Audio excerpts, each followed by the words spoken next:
지난주에는 누가복음 15장을 살펴봤습니다. 누가복음 15장도 이제 회개에 대한 내용이었죠.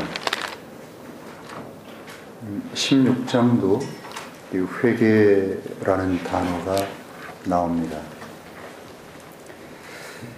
아직까지도 계속 이 회개가 16장에도 나오는 걸로 봐서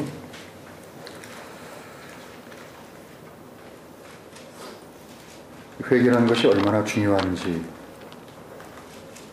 회개가 없는 믿음은 이게 존재할 수 없고, 또 이 참다운 회개는 이 전인격적인 반응이라는 사실, 이것들을 우리들에게 깊이 이렇게 생각하게 합니다. 이 회개라고 하는 이 단어, 이 말 속에는요, 그 전인격이 이렇게 배어 있습니다. 이 단어는 심상히 여길 그런 단어가 아닙니다. 아주 심각하게 생각해야만 하는 그런 단어입니다. 이 말 속에 그 전인격이 들어있다라는 말은 전인격적인 반응을 요구한다는 뜻입니다. 그럼 뭐가 전인격적인 반응이냐? 전인격적인 반응이냐 하는 말은 이 사람의 보이는 부분과 보이지 않는 부분을 공이망라한 반응이 있어야 된다는 뜻입니다. 보이는 부분은 몸이고 보이지 않는 부분은 영과 혼입니다. 그걸 통칭 마음과 생각 이렇게 얘기를 하죠. 그것만은 아닙니다만, 그러니까 마음과 생각 그리고 몸의 행실이 하나님께로 합당하게 반응하는 것이 회개다. 그것이 참된 회개다. 이제 이렇게 정의를 내릴 수 있겠습니다. 만약에 회개할 대상에 대한 그런 정확한 인식과 회개할 대상에 대한 신뢰가 없다면 그 회개는 아무 의미가 없습니다. 그렇기 때문에 하나님이 어떤 분이시고 하나님이 무엇을 원하시는지 무엇을 갈망하는지를 모르는 상태에서 회개라는 건 있을 수가 없습니다.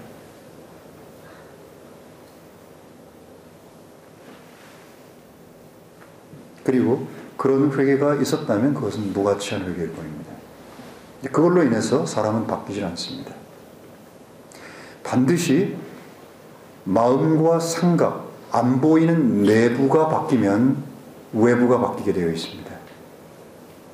내부는 바뀌었는데 외부가 바뀌지 않는다. 그건 존재할 수 없고, 외부는 바뀌었는데 내부가 안 바뀌었다. 그것도 존재할 수 없습니다. 그렇기 때문에 이 전인격적인 반응이 항상 필요하다. 이런 말씀을 드려야 되겠습니다. 지난주에 이제 15장에 세 가지의 그 패러블이 나옵니다. 그 중에서 전형제님이 세 번째 패러블을 가지고 주로 교제를 하셨죠. 이제 여기서 한두 가지만 더 첨가를 하고 싶은 것은 왜 하늘에서 한 죄인의 회개에 대해서 그렇게 큰 기쁨이 있겠는가 하는 겁니다. 그럼 회개가 그만큼 중요하고, 회개가 하나님이 몸소 사람의 몸을 입고 이 세상에 오신 그 이유와 목적을 성취하는 것이기 때문입니다. 물론 그것 전부는 아닙니다만, 그래서 예수께서는 자신이 이 땅에 오신 목적을 설명하시면서 내가 온 것은 죄인을 불러 회개케 하기 위함이라고 설명하셨습니다. 그것이 주님이 오신 목적입니다. 그런데 한 죄인이 회개를 했습니다. 그러면 목적이 달성되고 성취가 된 것입니다. 그러면 얼마나 기쁘겠습니까? 그래서 하늘에서는 이루 말할 수 없는 큰 기쁨이 있게 되는 것입니다. 여러분, 회개는 정말 중요합니다. 마음이 하나님께로 돌이키는 것.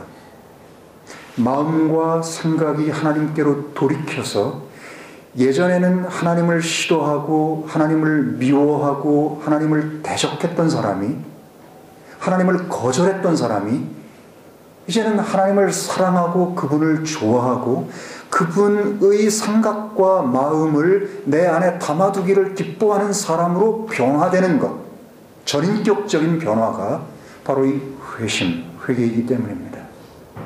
그러므로 저는 여러분에게 여러분이 참다운 회개를 정말 했는지 그것을 계속적으로 여러분에게 묻고 또 물었던 것입니다.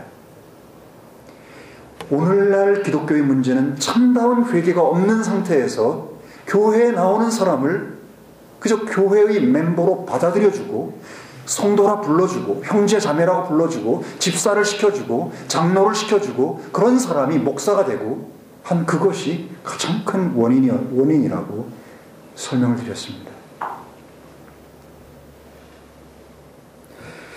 그리고 누가복음 15장을 보면 몇몇 그 구절들이 눈에 띕니다. 15장 17절을 여러분 한번 보십시오. 어떤 전환점이 이루어진 시점이 있습니다. 이 작은 아들이 비로소 회심을 하기에 이르는 어떤 한 전환점을 설명하는 단어가 있습니다. 17절에 보면 And when he came to himself 라는 말입니다. When he came to himself, 이걸 그대로 직역을 하면 이렇습니다. 그가 그 자신에게 왔을 때, 이것을 조금 더 직역이 아니라 의역을 하면 그가 제정신을 차렸을 때, 권위역은, 한글 권위역은 그제야 정신을 차리고 라고 설명을 했습니다. 그럼 이 말이 무슨 뜻입니까? 그전에는 정신을 도대체 못 차렸다는 뜻입니다. 정신이 없이 살았어요. 뭐가 뭔지를 모르고 똥인지 된장인지 모르고 살았다. 이렇게 말씀드릴 수 있겠죠. 회개에 이르기 전에 사람들은, 하나님은 어떻게 그 사람을 보시는가 하면 아직 제 정신을 차리지 못하고 있는 상태라고 설명하는 것입니다. 굉장히 중요하지 않겠어요? 우리 인생을 살다 보면 많은 사람들이 예수를 만나게 되고 하나님께 참다운 회개를 하는 어떤 기점, 전환점이 있습니다. 어떤 때입니까?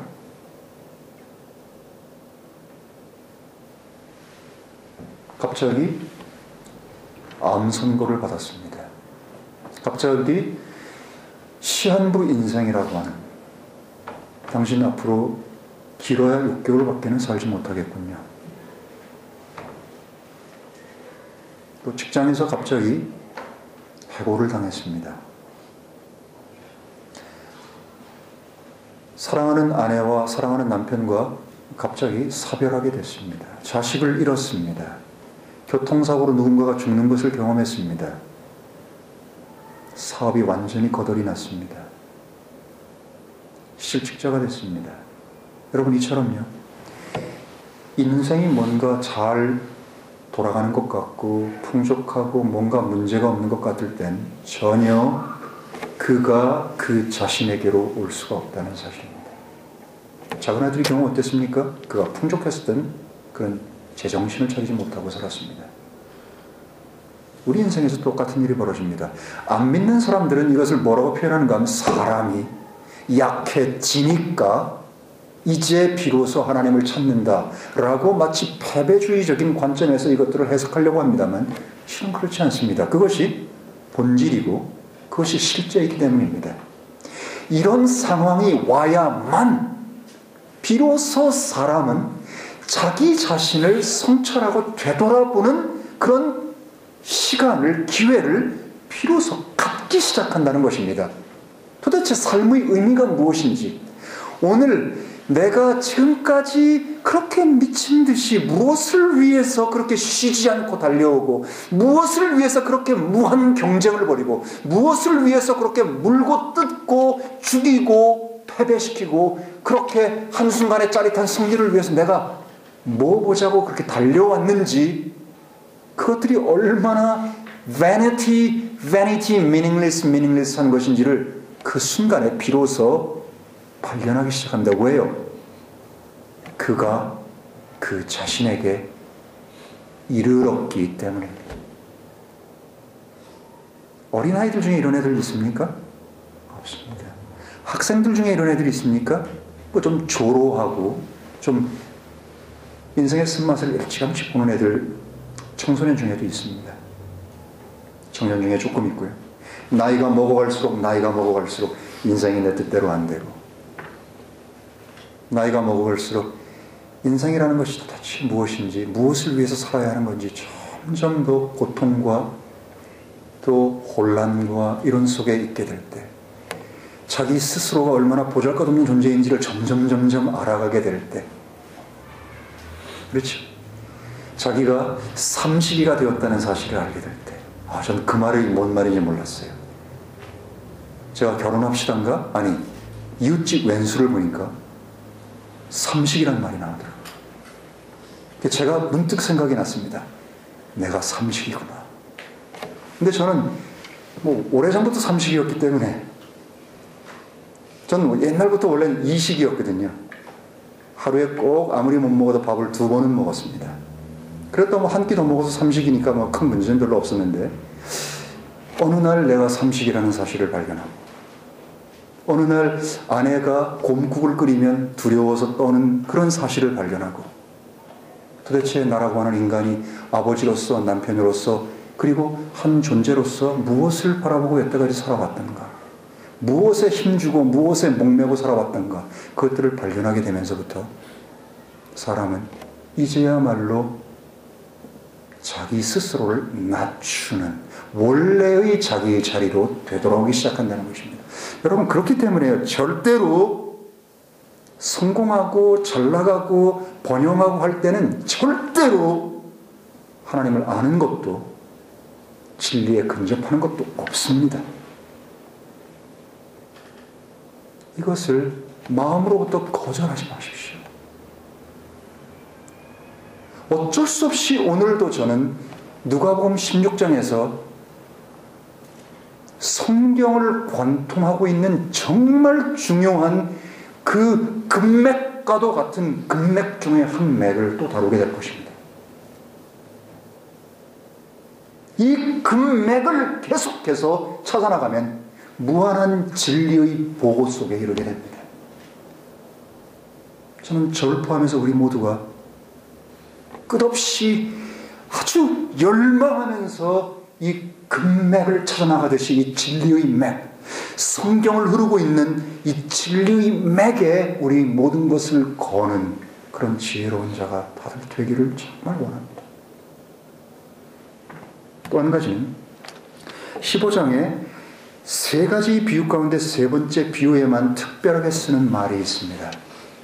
그것은 양을 향해서는 잃었다, 찾았다 이렇게 표현했고, 또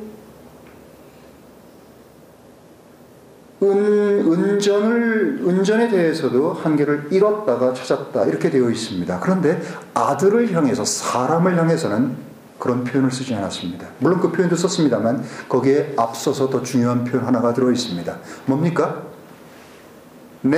이 아들은 죽었다가 다시 살았다라고 설명했습니다. 아들이 죽었습니까? 죽었던 아들이 갑자기 살아났습니까? 아닙니다.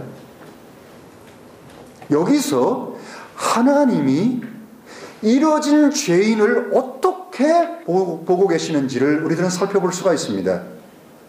분명히 그는 살아있습니다. 그는 생각할 줄 알고, 그는 판단할 줄 알고, 그는 계산할 줄 알고, 그는 떠날 줄 알고, 그는 행복을 추구할 줄 알고, 자기의 뜻을 할 줄 알고, 그는 실제적으로 먹고 마시고 즐기고 살아있습니다.